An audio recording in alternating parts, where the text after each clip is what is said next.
नमस्कार दोस्तों, मैं अंकुर उपाध्याय स्वागत करता हूं आप सभी का आपके अपने YouTube channel share market analysis में।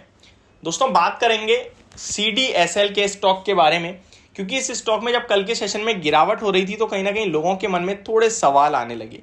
वैसे तो आपके दिमाग में यार सवाल आने नहीं चाहिए, क्योंकि आपने अगर ये स्टॉक लिया है तो आपने पोर्टफोलियो के पर्पज से लिया है। अगर आपने ट्रेडिंग पर्पज से लिया है तो भी आप एसएल रखिए। देखिए, डरता वो है मार्केट में और समझ में उसे नहीं आता जो ट्रेडर है बट उसके पास एसएल नहीं है या फिर टारगेट नहीं है। दोनों चीज बहुत इंपॉर्टेंट होती है ट्रेडर के लिए। दोस्तों अगर आपके पास टारगेट नहीं होगा तो स्टॉक ऊपर भी जा रहा होगा तो आपको पता ही नहीं चलेगा मुझे निकलना कब है, फिर आप बैठे रहोगे निकलूंगा, और सडनली जब स्टॉक गिरेगा तो आपको लगेगा शिट यार अब वहां आ जाए बेच दूंगा, और अब वो वहां आएगा ही नहीं, पता चले आपका प्रॉफिट लॉस में बदल जाए। तो आपके लिए अगर आप ट्रेडर हैं तो दो चीज बहुत इंपॉर्टेंट है, स्टॉप लॉस एंड टारगेट। आपको पता होना चाहिए आपकी रिस्क का एंड आपके प्रॉफिट का, तभी आप मार्केट में टिक पाओगे। अदरवाइज आप गुमराह रहोगे। आपको पता है यार, मार्केट में मैंने ऐसे ऐसे लोग देखे हैं, आज 10,000 लगा दिया, कल 20,000 लगा दिया, कल 3 लाख लगा दिया, परसों 5 लाख लगा दिया। अभी टोटल उनका अमाउंट जो है उन्हें यही नहीं पता मैं प्रॉफिट में हूं मैं लॉस में। भाई पूरा डिसिप्लिन, पूरी बैलेंस शीट वैसे तो आप अपने ब्रोकिंग ऐप में जाके सब देख सकते हैं, लेकिन आपको खुद को भी पता होना चाहिए ना। यहाँ पे पैसा बनाना आसान नहीं है एंड ये एक जाल है समुंदर की तरह कि आपको पता ही नहीं चलेगा कि हो क्या रहा है। लेकिन आप आज 2,000 कमा लिए तो वो प्रॉफिट है, पता चले ओवरऑल पोर्टफोलियो 10,000 लॉस में आपकी।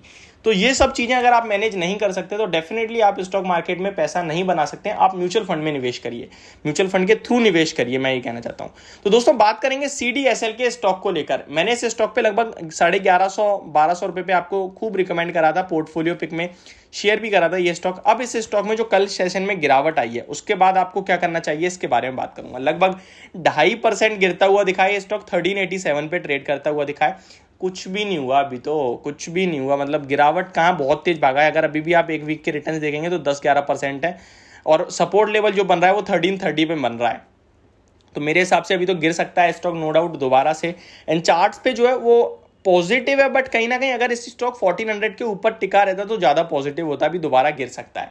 ये ट्रेडिंग व्यू है, लेकिन इन्वेस्टमेंट पर्पज से प्योर खरीदारी की सलाह है, प्योर होल्ड की सलाह है। अब मैं आपको बताता हूं कुछ रीजंस। परसों के सेशन में कंपनी के लिए एक बहुत ही शानदार खबर आई, जिसके बाद स्टॉक 8% स्पाइक करता हुआ दिखा। मैंने खुद भी वीडियो आपके साथ शेयर करी थी, लेकिन मैंने उससे पहले आपको 1200 रुपए पे 2 हफ्ते से रिकमेंड कर रहा हूं, तो मैं तो बहुत पहले से मैं बाय बैठा हूं। तो चलिए मैं पहले आपको वो एक बार रिकैप कर देता हूं उस खबर के बारे में एंड उसके बाद इस स्टॉक पे बात करते हैं। दोस्तों वीडियो को आगे बढ़ाने से पहले आप सभी से एक रिक्वेस्ट है यार, जो लोग चैनल पे पहली बार आए हैं वो प्लीज इसको सब्सक्राइब करिए, नोटिफिकेशन बेल आइकन दबा लो यार, ताकि मेरी वीडियो आप लोगों तक पहुंचे सबसे पहले। एंड गाइस वीडियो आपको समझ में आए, पसंद आए तो प्लीज इसको लाइक कर देना ताकि मुझे मोटिवेशन मिलती रहे। अब मैं आपको बताता हूं, खबर जो आई थी वो खबर छोटी मोटी नहीं थी। अगर इंश्योरेंस के मामले में देखा जाए तो इस समय जो इंश्योरेंस है लोगों के पास वो लगभग 50 लाख पॉलिसी इंश्योरेंस है, कहीं ना कहीं 50 लाख, कहीं ना कहीं आप देख सकते हैं 50 लाख।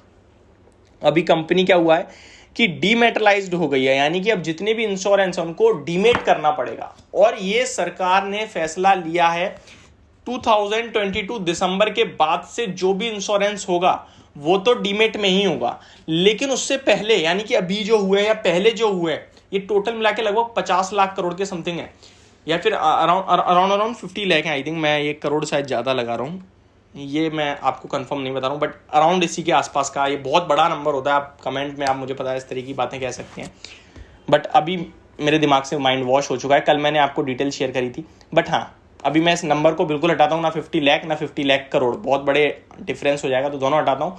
बट जितने भी पॉलिसीज हैं, इंश्योरेंस हैं, उनके लिए जो मतलब 22 दिसंबर से पहले यानी अभी या फिर जो पहले कभी भी हुई है उनको भी डीमेट करना पड़ेगा, और वो उनके लिए समय सीमा 1 साल की तय करी गई है, यानी अगले 1 साल के अंदर अंदर उन्हें भी डीमेट करने पड़ेंगे। और इस तरीके से अगर होता है तो कितने डीमेट अकाउंट खुलेंगे आप सोचिए। जो नंबर मैंने आपको दिया उनमें से एक है, और वो मैं रिसर्च करके आपको दोबारा जल्दी से जल्दी बताऊंगा।